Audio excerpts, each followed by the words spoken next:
The two-man power trip of wrestling with host AJP and John Poz. With me today, very special returning guest, author, wrestling historian. Of course, right now we're going to be talking about freedom and faith, pro wrestling Noah, beyond the green mat. Dr. Jonathan Foye. Welcome back. How you doing? Yeah, I'm doing pretty well. It's just great to be back on here, and yeah, wee bit early in the morning, like I was saying to you just before you got on here. But it's you know, I tend to be up now anyway, so yeah, always just good to get a chance to talk wrestling at any time of the day, really. And here, my God, it's in the morning here, very early in the morning here. So I always not sure time zones and all this other stuff. And my sister used to live in Australia, so I would get confused on what time it is here, what time it is there. Very confusing. But I'm glad you're back on, though. I'm glad you're awake. Yeah, it's hard to sort of like make time zones work with some of the people I work with. You know, like with my publisher, it's just about impossible. Like he's based in Alabama, so yeah, a lot of the time the crossover is not great there, but yeah, it's it's not too bad here. Like it's about summer months, so it's not freezing cold or anything like crazy like that. But yeah, it's definitely one of those things you have to kind of line up and get used to. Jonathan, my buddy from Alabama, Hybrid Shoot. Of course, they're being the publishers of the book, Johnny Snowden. Great author in his own right, too. But let's talk about the book. Let's talk about freedom and faith. What's going on with this book, and obviously a little bit different from some of your other books?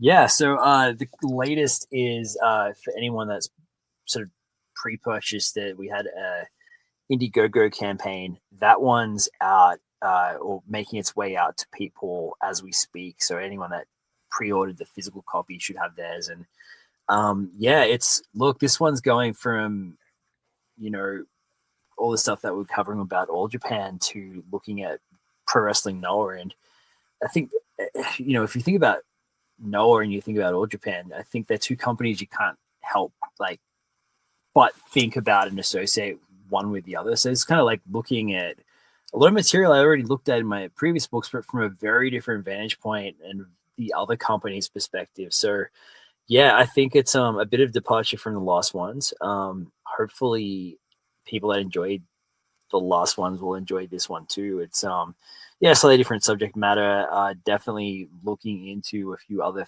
things that were happening around the same time. But yeah, I was very lucky with this one. It's been I think near 3 years from where to go working on it. So really glad that it's coming out soon.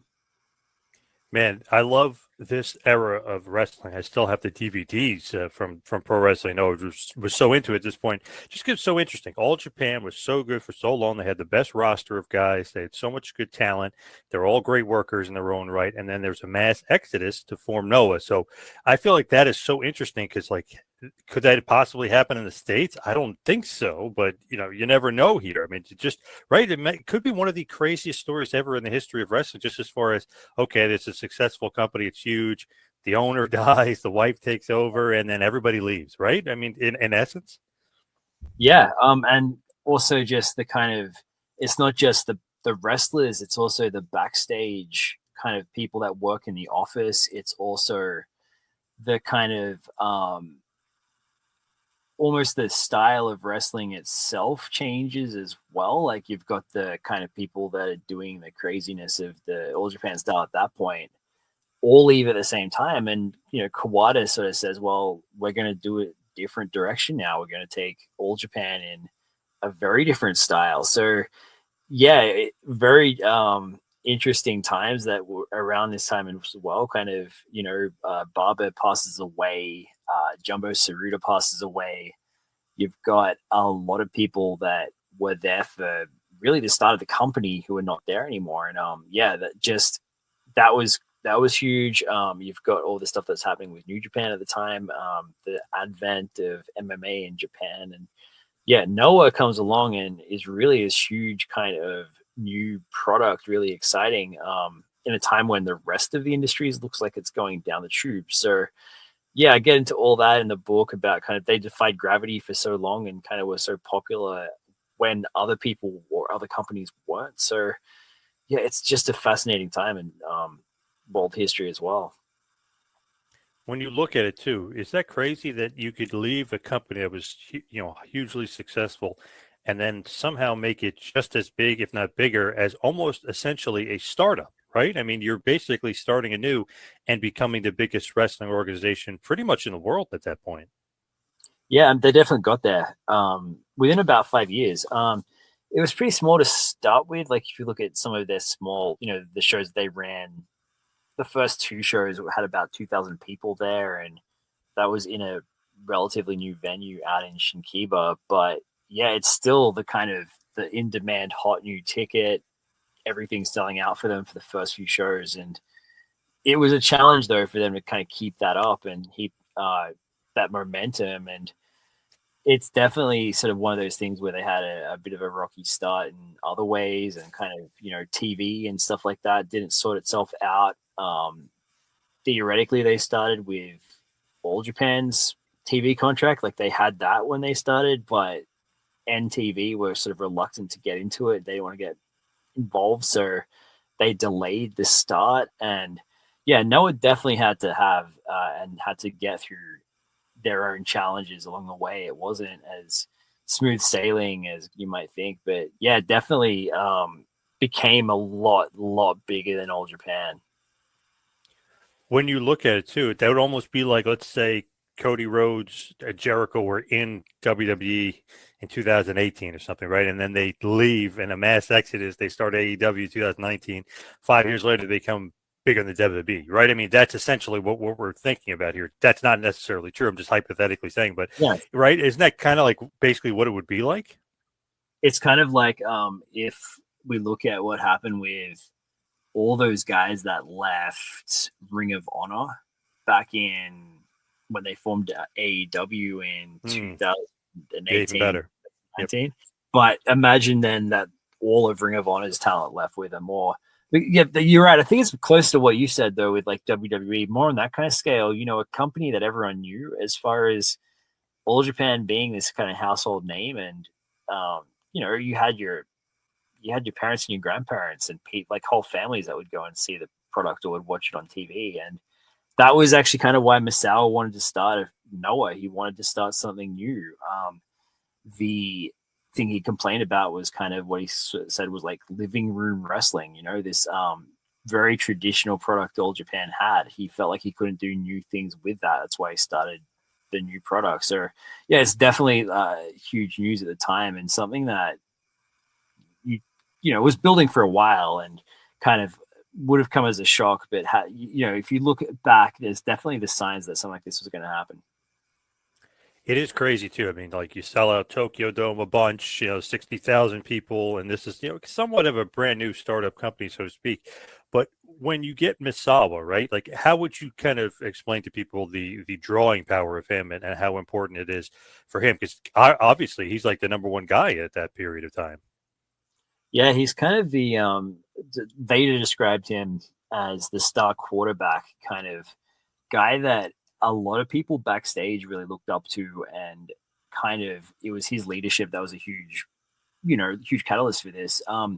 He only really wanted to take maybe 4 or 5 guys with him from All Japan to start his new thing, and it ended up kind of cascading and being a thing where he took more people than he ever expected to get to form Noah. So he was popular not just with fans, but with like sort of the wrestlers backstage and with the employees of the company. So yeah, big person in the industry for that kind of effect to take place. And I think we sort of see how important he is to the wrestling industry with what happens when he dies, and when kind of I'm getting a bit ahead of myself here, but Right.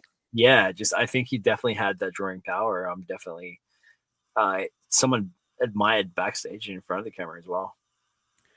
Do you think with him, number one draw in Japan at that period in time, 90s and early 2000s? He's up there with probably the likes of the Three Musketeers, and with certainly like Kobashi. Certainly those guys were pretty big draws as well. I think he's part of something bigger as far as the kind of the Shitano, the we're something like the 4 pillars here. As far as Japan goes, I think he's part of all of that. He's got some drawing power in his own. Certainly, All Japan's huge run that they had kicks off when he defeats Jumbo Tsuruta in 1990 and doesn't really stop until 1996, 1997. They sort of sell out every show that they have in Tokyo. So, yeah, I'd say it's a pretty big draw in his own right as well. When there is the mass exodus and they create Pro Wrestling Noah, who is the one that's like spearheading it? I'm guessing it is Misawa, right? And where does the name come from? Is it literally Noah's Ark? Yeah, it is. So he is the one that largely leads it. It's kind of him talking with Kenta Kobashi is the first one to get on board. Then you've got a few others that kind of come on from there. And it's kind of Noah's Ark because he viewed it as taking the roster or the members of the roster that joined out of danger and out of times of trouble that they were experiencing after Barber's death and kind of with the tension that they had with Motoko Barber. Misawa and Barber had a very interesting relationship, very rocky, but a lot of people sort of assumed, well, they hated each other or kind of they always didn't get along, but not necessarily the case. Fumi Saito kind of describes her as almost like being like your mother kind of thing. You can't really tell her otherwise. You can't really disagree with her on things. So for him, it's kind of like leaving home and starting your own kind of thing and getting away from the trouble that he was encountering in Old Japan. So kind of that's where he gets the whole pro wrestling, Noah, the kind of Noah's Ark story. It's also kind of, I go into that a little bit in the book as well, but it's kind of taking the biblical myths and the different imagery from that. But also, that the Noah's Ark story, I mentioned this on the other pod a little while ago. It's kind of itself like a retelling of an older story. I sort of think that's a little bit of what he was doing as well with Pro Wrestling Noah. He's taking the elements from All Japan and kind of presenting them in a new way, in a new era. So I kind of go into that a tiny bit in the book as well. The green, is that any sort of significance, or is that just for basically based off of him, or why the green of Noah? So I think it's largely his own personal branding, and yeah, he put that on everything when they started. Like you've got that kind of early 2000s sort of light, the way that emerald green with the light in it as well and reflects on everything was really cool. But I take that to be he was a pretty big fan of a wrestler named Hurst Hoffman, who wore green. It's also, some people have sort of said too, there's other significance to it in terms of kind of being like the ocean or kind of like the end of the Noah's Ark story where they find land. I don't know that it's necessarily that deep, but it's definitely a branding thing that they had from that very beginning. And later on, they don't have it. They kind of change owners a few times and eventually they strip that away. Now you can see that green on the outside of the ring and, on their logo and stuff like that. But they definitely moved away that little bit from Misawa for fairly kind of, trying to keep his legacy alive, but trying to move away from it being entirely like what he had for a variety of reasons. So obviously with Misawa, when he does this, it's not necessarily because he had a bad relationship with Baba's wife, is it? Or is it really, does it like kind of boil down to that? Yeah, it's a bit of both. So the thing is, like, I'm sure that the relationship they had was frayed and that there's a bit of that. But it's kind of like they've got this almost adoptive parent situation. Definitely Baba was a father figure to Misawa, and definitely there was tension there that, with the three of them, kind of, he was close to Baba. Baba passed away.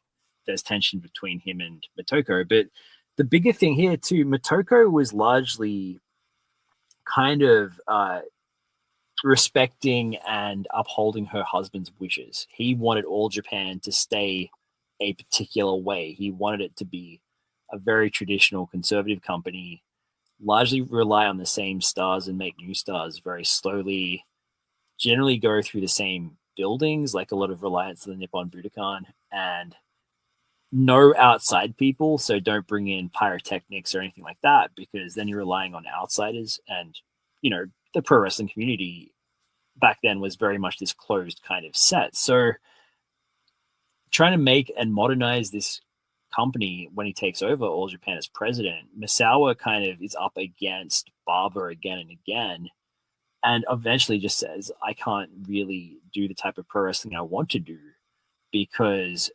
Misawa wants to modernize things, and then there's the old image of Barber. Rather than destroy what Barber created, he wants to start his own new thing. So that's similar to what Barber said when Barber formed All Japan originally. He said in the JWA he couldn't do the type of wrestling he wanted to do, so he needed to go and form something new. So Misawa invokes Barber when he forms the new company.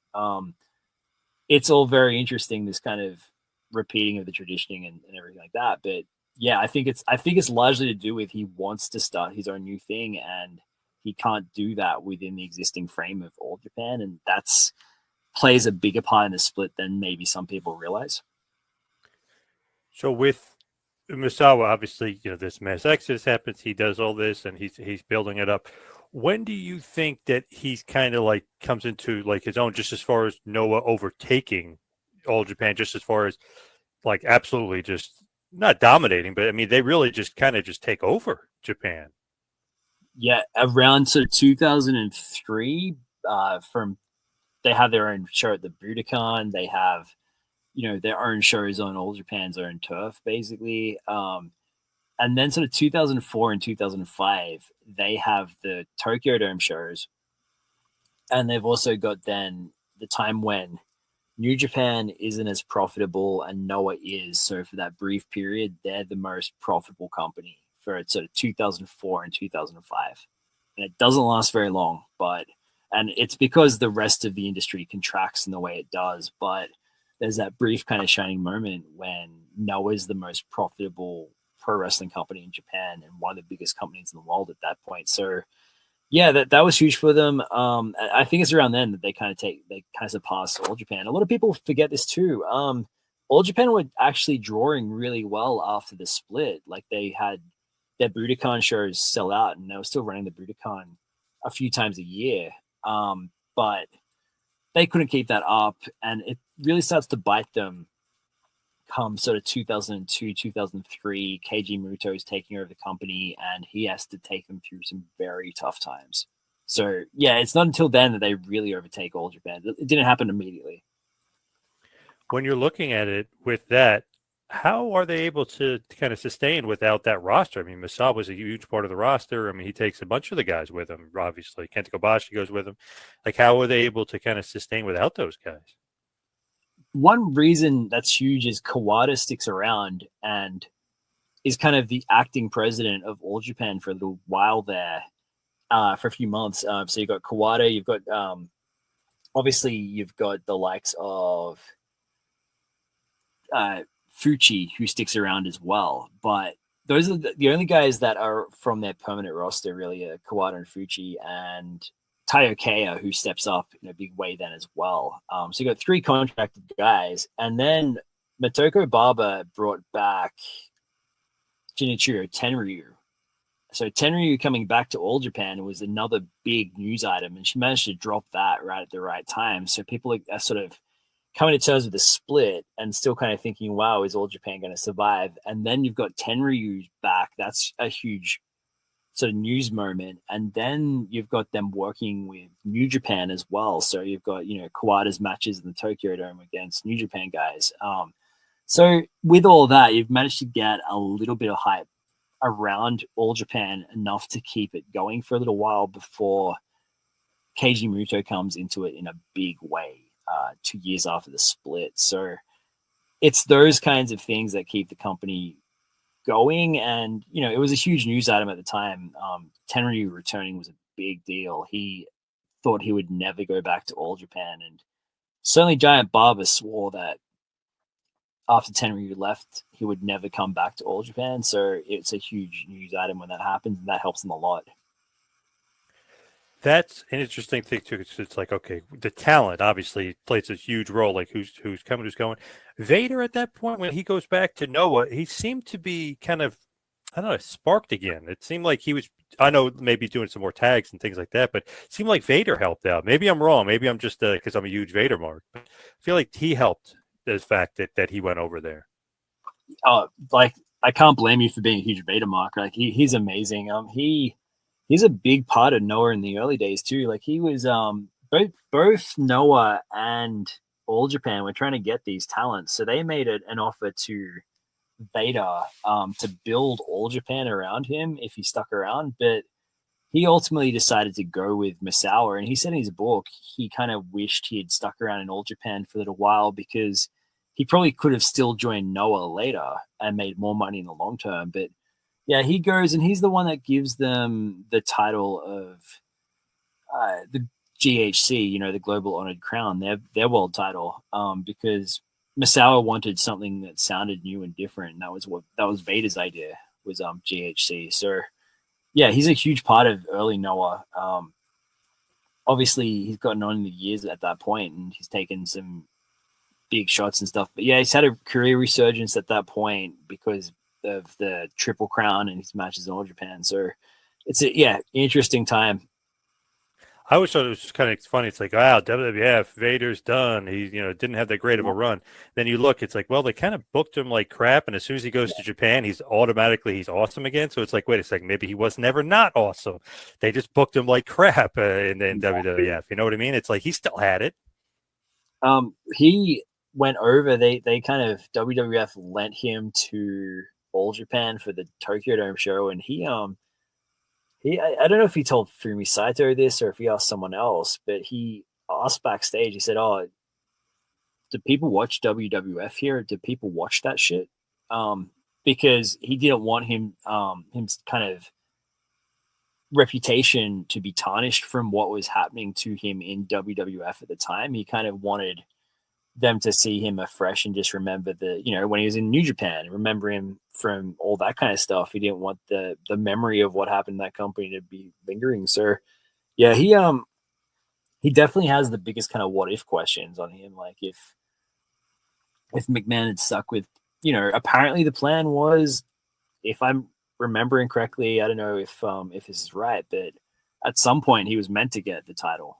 Survivor Series 96, supposedly. Right? Yep. Like, so he was on the original poster or something like that. So would things have turned out very different if that had happened? I don't know. Yeah, just crazy because it's like, man, oh man, he must be washed, and then he goes to Japan, and you're like, okay, he's definitely not washed. He's still got it. You know what I mean? It's one of those things to me. It's like, wow, I don't know if he wasn't motivated or what, but holy crap, he's motivated again. And I mean, he kind of had his head messed with. He'd had all this sort of stuff that had happened, and all the tension with him and Shawn Michaels and everything like that, and just not the opportunity to show what he could do in the WWF. He's the guy that would stiff the crap out of people, and he didn't really have a chance to showcase what made him unique. To me, too, like about Noah and talking about like good wrestlers and stuff. Obviously, Misawa, number one, it's just the best. And then you look at Kenta Kobashi, he might be like the 1A or the 1B to Misawa's 1A or 1B, however you want to word it. And then I just remember getting the DVD in 2003, him, Kobashi, Misawa at the Budokan. I mean, my God, 5-star match, if you will, was pumped up on the internet and everybody was talking about it. But it's like, wow, these guys are on another level here in pro wrestling. Now, I feel like that's kind of what put Noah on the map to me, would be matches like that, or even Ogawa or Takawa, like kind of Misawa or Kobashi versus any of those guys. They would just, they would tear it up, tear the house down. And kind of the matches like Kobashi against Akiyama from the Tokyo Dome. Yes, another great one. Yes. Insane stuff that they were doing, and kind of lucky, really, that they didn't get worse off than they were injury-wise when you look at some of the stuff that they pour into those matches. Yeah, actually, like some of the we see it nowadays, and these guys are like, it's like, wow, this is crazy. But when they were doing it in 03 here, it's like, whoa, like, geez Louise, they're gonna break their necks or whatever. It just felt like off the ring apron, things like that. They were doing some crazy spots. Like when that match with Misawa and Kobashi, Misawa grabs Kobashi for the tiger suplex, and they both go off that runway. They both kind of take the bump off that onto the floor, and like that looked insane. And Kobashi later on, the way that he kind of got asked about that, they said, "Oh, you survived the suplex," and he said, "Yeah, that happened." So yeah, very humorous about it, but yeah, the sort of stuff that they were doing at the time, a lot of big risks and kind of can you top this kind of mentality, and I think their bodies really paid for that. Yeah, unfortunately, it definitely seemed that way. But man, they were giving it all and just really tearing the house down. And especially '03 with Kobashi and Misawa, and then obviously, then Akiyama. It was just one of those things where it's like, man, they're putting on just insane matches. But, are they injuring themselves? Are they hurting themselves? That's just right, the strong style, the Japanese style. They kind of don't have a slower gear that they go into. Yeah, that was Misawa's mentality. A lot of people have said this about him. If you have a show with 200 people in the countryside somewhere, a lot of people would think you conserve something there. You don't go all out, but he would still work really, really hard, no matter how small the crowd, to give them their money's worth. So that was his mentality, I think. And yeah, definitely you see that with some of these matches. Just it's not just those guys. Like later on, when you've got sort of Kenta and Marufuji, their matches, they do some things that go into the realm of just now you're just really hurting each other. You're really hitting each other hard with this stuff. Man, that's another two guys that really kind of just set it off as far as the quote unquote undercard or the lighter guys or light heavyweight guys is Kenta and Marufuji. They were like literally like two of the best in the world. I remember when they came over to Ring of Honor here in the States, I had to like go to see them in person. I was like, these guys are unbelievable. Kenta versus Low-Ki, Danielson versus Marufuji on one show in '05. It just was like, holy crap, what a freaking card. What matches, just what talent. So it's like, man, not only did they have the big names, they were creating new stars too. I think that was my first exposure to those guys as well. Like the people were raving about that Low-Ki match between him and Kenta. And yeah, just those matches back to back like that. What a stacked card. Really crazy times when you look back on it. Yeah. But yeah, just those guys, I think they really struggled because they're kind of having to step into what has been created by Kobashi, what's been created by Misawa. And they're lighter guys, they're smaller guys that are stepping up to heavyweight. They had to struggle a little bit there, I think. When you have a guy like Misawa, right? I mean, we're talking about all the great talent, but when you have a guy like him, he could still go right and compete for All Japan or New Japan when they have a big show or they want him over there, right? I mean, it's not like they won't use him anymore. There's no like ban or whatever, like saying, hey, we can't use this guy. I mean, he'll still be used, right, in other places? Yeah, so the deal there was Motoko at first did not want him around, didn't want anything to do with Noah, but she eventually, she stepped away and, Muto took over All Japan. Muto and Misawa had been friends for a long time. When Muto retired 2 years ago, he had Misawa's theme song playing afterwards. He said he had to sort of do the retirement show, do the retirement match for his friends, Shinya Hashimoto and for Misawa, because they couldn't have a retirement match themselves. He was really good friends with him. So those two being presidents of their companies at the same time was a huge turning point. So they worked together. And yeah, New Japan was struggling with the Tokyo Dome shows that they had, so they would bring Misawa in for those as well. So yeah, he'd go here, there, and everywhere. He worked with Ring of Honor as well in the States. Worked with Pro Wrestling Iron a little bit as well, Mike Modest's company. So yeah, he definitely had a huge schedule and was a really popular talent. So he would travel around the world, and yeah, they wouldn't stop at that point. That everyone else was struggling at that point, so they needed as much as they could this crossover talent. Yeah, because he'll pop up in like the Muta 20th show, and you know what I mean, like just a bunch of random shows to kind of maybe pop a Tokyo Dome or pop a New Japan or pop an All Japan. So obviously he was still, maybe the top draw in Japan. Definitely up there. There's a really great match between him and over in All Japan when Satoshi Kojima. Kojima, yep. Yeah, they're making Kojima a big star. That's on YouTube and everything like that. I rate that just about as highly as I do those Noah matches at the time. Awesome talent too in his own right, Kojima. Kind of building himself up, obviously, at that point, but still becoming a huge star. Doesn't really get the respect and the flowers that he deserves, I think. Just because it's a dark time in wrestling, and it's a time when a lot of people forget just how good he was. With the Tokyo Dome, like, does Noah take over the Tokyo Dome? Is there like a couple different as far as Tokyo Dome and who gets to run it? Is everybody running it? So at that point, All Japan ran it for a couple of shows. They ran it for a tribute show so one tribute show was was Barber's retirement show, they called it. Barber had died, but they didn't want to do a tribute show to him just yet. They kind of scheduled a retirement show for him, and they did that. Then they did the memorial show for him in 2001. And then after that, they didn't really have the Tokyo Dome shows anymore. Like, it's very hard for them to kind of fill that. New Japan were running it like once a quarter. They had 3 Tokyo Dome shows a year.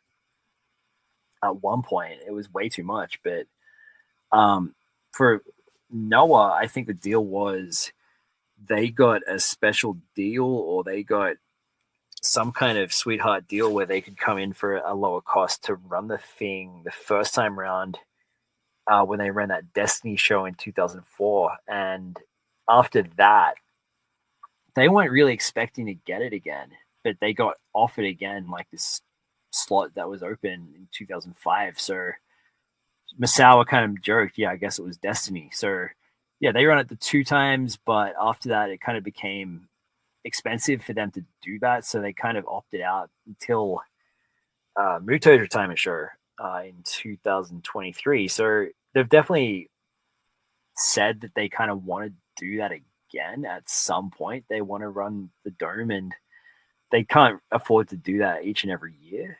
But I'd love to see them give it that another crack in a few years' time. When you look at it too, right? I mean, obviously, we're talking about like the stars and everything as far as Noah and the Tokyo Dome and the different places they can wrestle and the mass exit. I mean, we're covering everything. But what about the future stars? We mentioned Kenta and Marufuji, but like the ace, if you will, like they keep like they're almost trying to build up somebody to be the next Misawa or the next Kobashi, the next ace. I feel like Rikio was a weird choice at one point. I don't know if he was necessarily draw. Like, is there guys that I'm missing that they maybe tried to push, or maybe that were successfully pushed that I'm missing? Because I feel like Morishima should have been the guy, but he wasn't. There's a few things happening there too, and like it's not necessarily sort of Noah really struggled to make new stars because people wanted, the Misawas, the Kobashis, the Taoes. The people wanted their favorite stars there. They tried to make Akiyama a big star to begin with. They put everything into that, and it didn't quite work out entirely like they wanted it to. He wasn't bad by any stretch, but definitely his title run didn't draw as much as they kind of wanted it to, and they kind of ended that in an unceremonious way. They struggled to make new stars, and so in Morishima's case, he was so good. His Ring of Honor title run, that was so good. But as great as he was in the ring, I just don't think sort of in terms of what it takes to be a star and everything that kind of comes with that, it's not always necessarily good. He definitely had some issues with his personal life and issues that boil over in terms of his exiting from the industry. And yeah, definitely someone that couldn't sustain it. And that's not all necessarily the fault of the company either. People tend to blame Noah for this, to say that, Noah's no good at creating new stars, is the perception out there. But it's not always necessarily the company's fault. Sometimes it's people want the other guys. Sometimes it's the person you hope to put everything on just can't quite live up to that role. Rikio was awesome. Rikio was so good, but just, not a big star, not a guy on the level of Kobashi. someone who was given a huge assignment that maybe if he'd been a few years later, he could have done differently with it, I guess. Yeah, which was like kind of not confused because I thought he was good, but I was like, I don't know, beating Misawa and stuff. Like there's always like that iffy. It's like, man, they're really trying to push this guy a little too hard. I didn't really kind of see him being able to beat him at that point when he does and kind of getting given the ace role. I felt like it was a little bit too soon for him. I didn't feel like he was quite ready for that.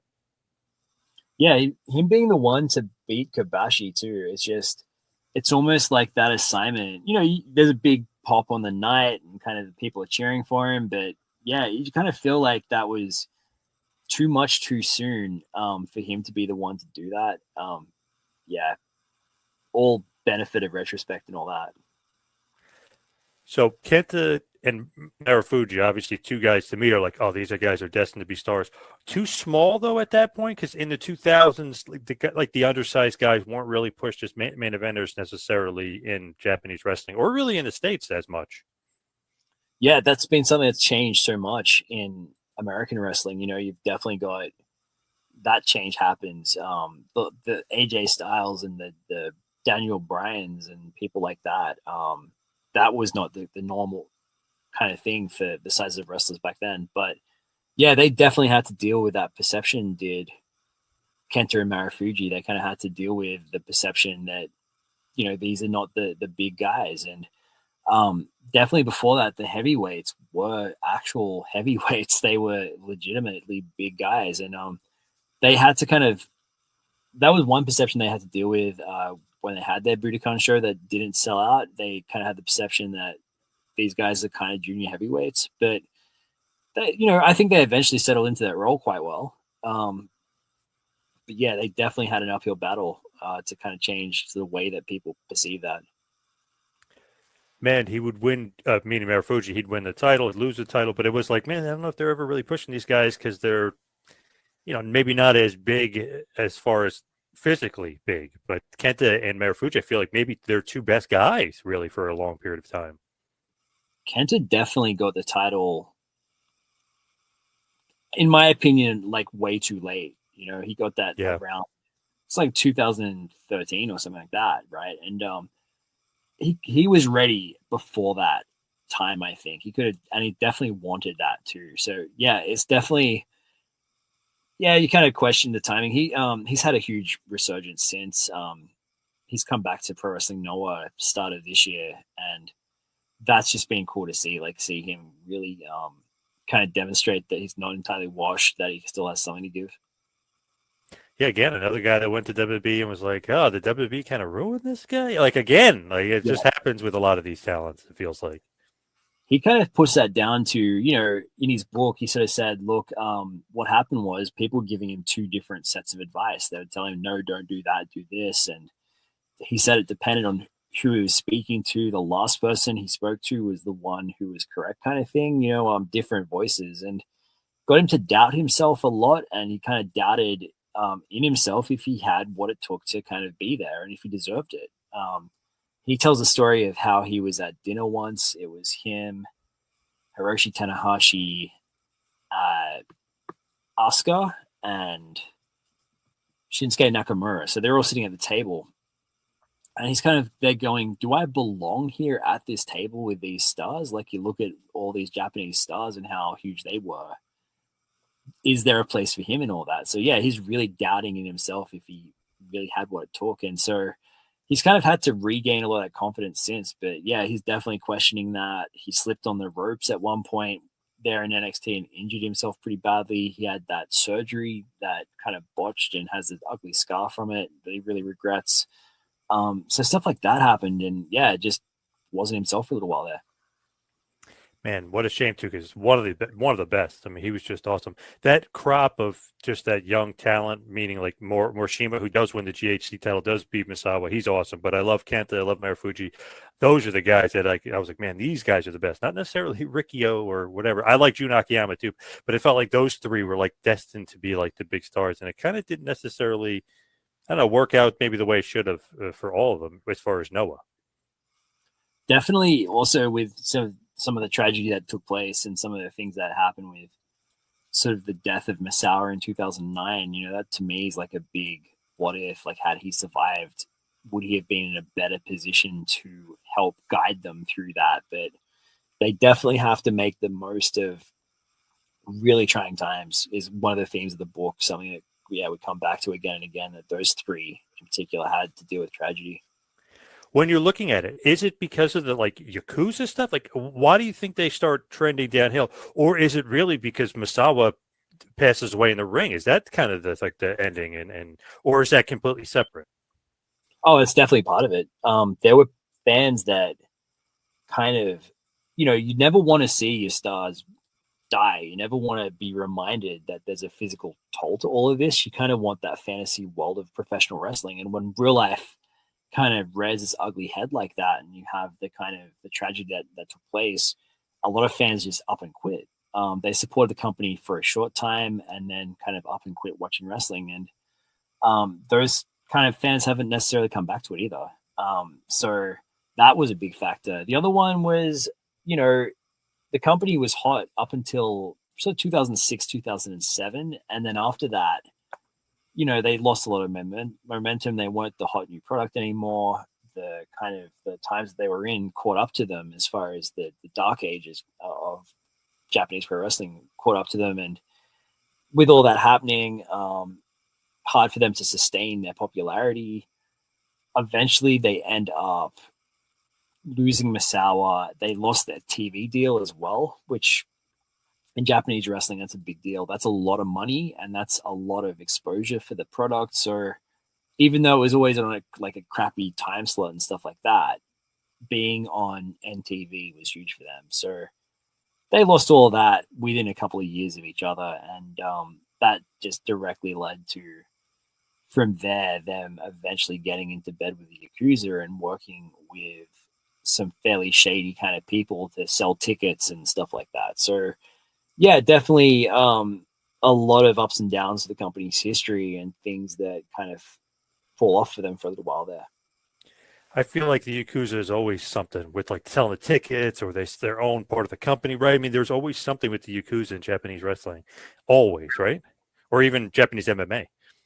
Oh, definitely with MMA as well, with with Pride and the way that Pride died. And yeah, their ownership of a lot of the company that auspiced that. And definitely Vader in his book talked about Misawa taking on loans from loan sharks, from some fairly shady people to start the company, that he felt the need to.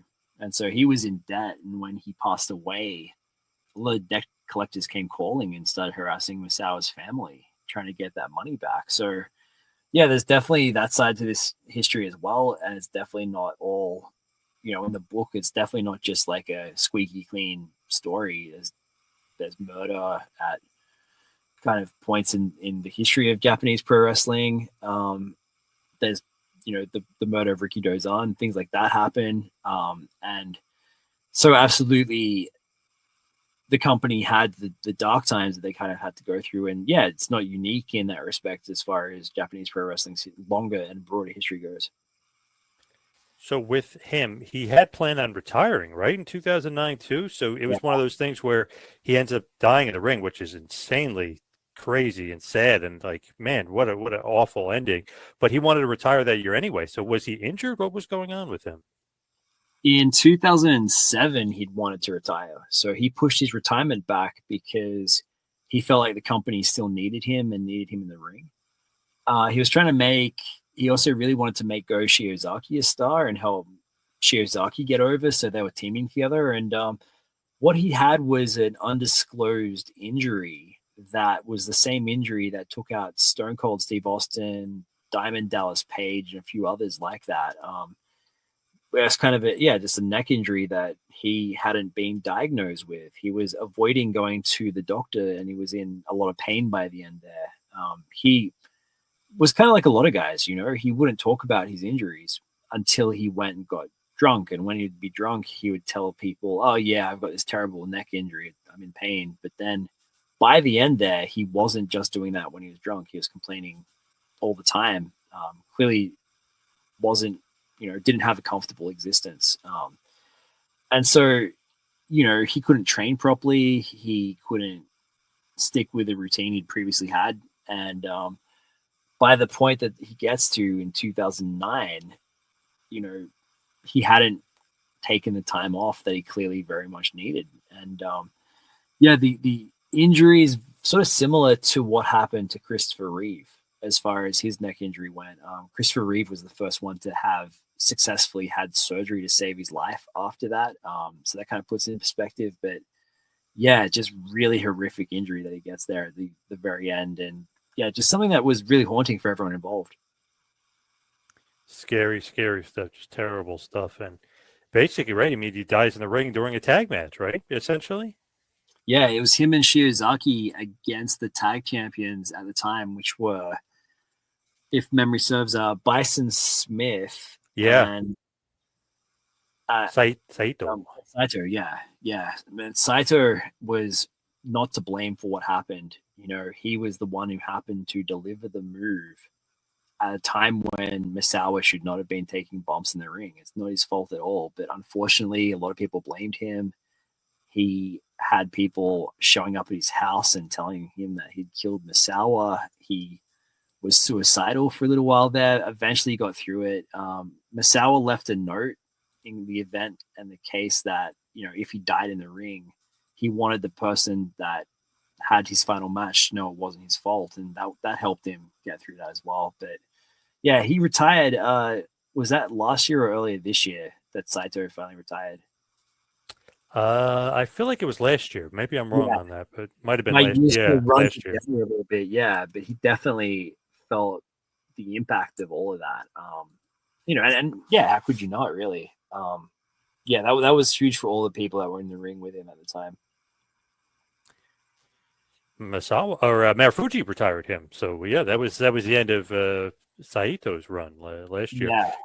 Crazy Pro Wrestling, though, it's still going and like surviving. You know what I mean? They're not necessarily where they once were, but they're still going and still surviving. Especially, you see the death of Misawa, you see the Yakuza scandal, you see stuff that happens with them losing TV, all that stuff. You would think that one of these would sink a company. There's more than that even in the book. Like there's an executive of theirs who passed away unexpectedly. There was, stuff like this that happens. And so, yeah, I would have thought that something like that could have sunk them, but they were lucky they got bought when they did by Cyberfight just before the pandemic. They were lucky to have a lot of people that were very dedicated to the company too, that worked very, very hard at these trying times. So yeah, definitely surprising that they're still around, like you say, but on another way, it's kind of, that's part of their story. They start from times of trouble. And what a crazy run, too. I mean, the way it starts, they all leave All Japan, the mass exodus, then they become the #1 wrestling company. You could say in Japan, but probably the world for about 3 years there. Just huge draws, huge shows, great talent, great matches. Still enjoy going back and watching them. And then to see Misawa pass away in the ring, and then the Yakuza scandal, and then all this other stuff. And then it's like, wow, they still somehow in 2025 are still surviving. Crazy. And I think too, like one of those companies, a lot of people talk about it in certain ways, kind of say that this company, they used to be good or they used to be great, but they still put on some great matches. They still have, Marufuji is still there. Kent is there again. Go Shiozaki left recently, went back to All Japan, but still have some people there that have been there for a long time that are pretty key and instrumental to all of it. And I still think they have some great talent now. It's just it's almost unfair to compare it to old Noah. That's just such a huge thing to live up to.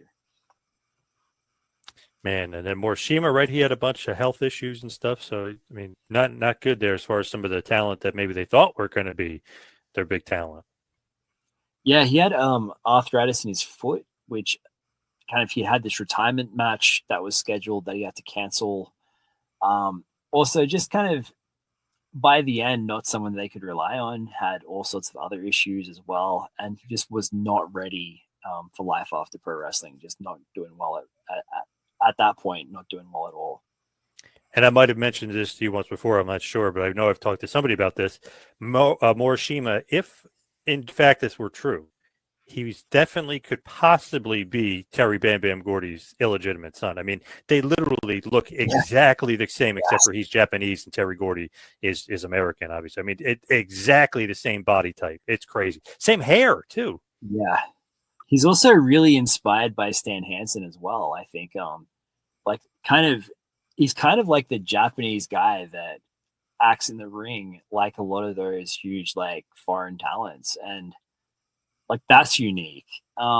He's kind of, yeah, big what if for me as far as kind of if he'd got it all together earlier. But yeah, definitely. I had not heard the comparison before as far as like Terry Gordy's illegitimate son, but definitely like looks like it, right?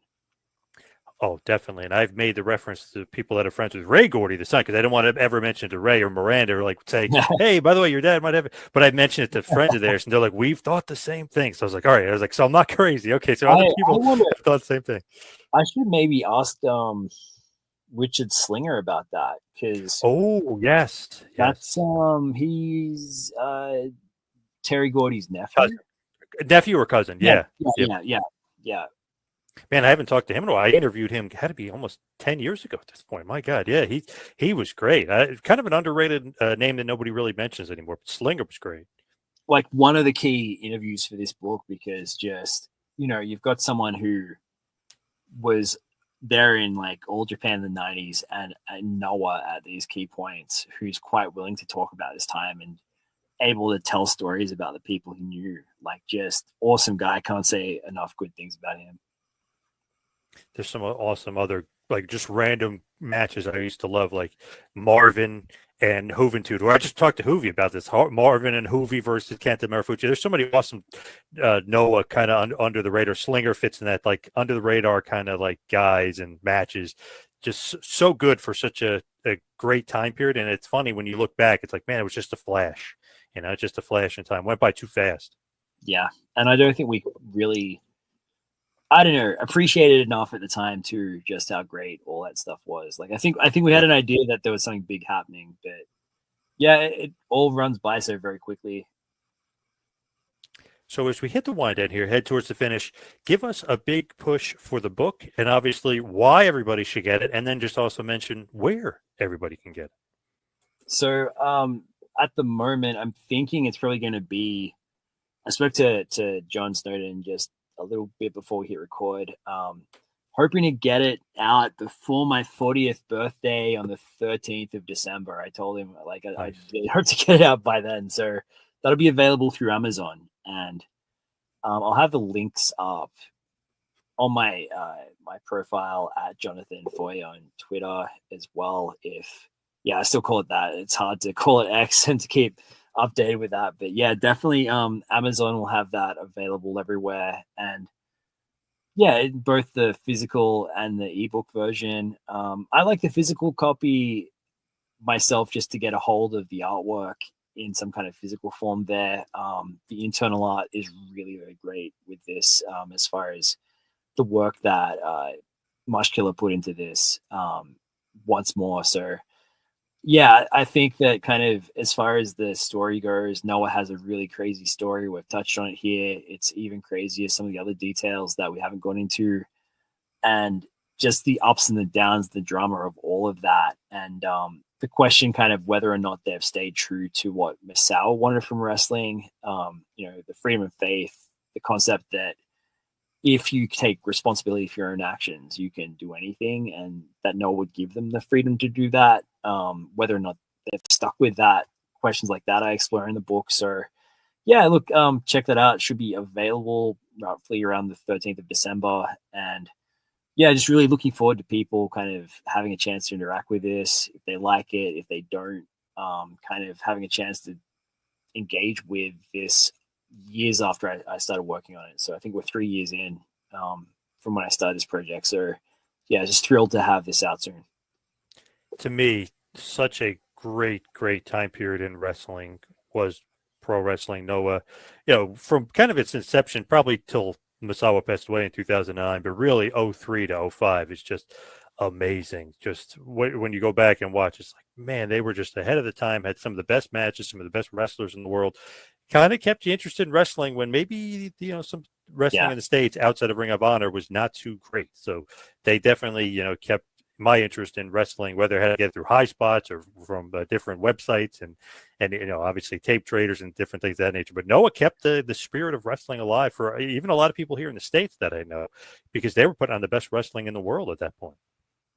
I mean, when you look at also the product, it's kind of an old school product in a lot of ways, in the way that they kind of run things for all of the bells and whistles and all the amazing spots that these guys do.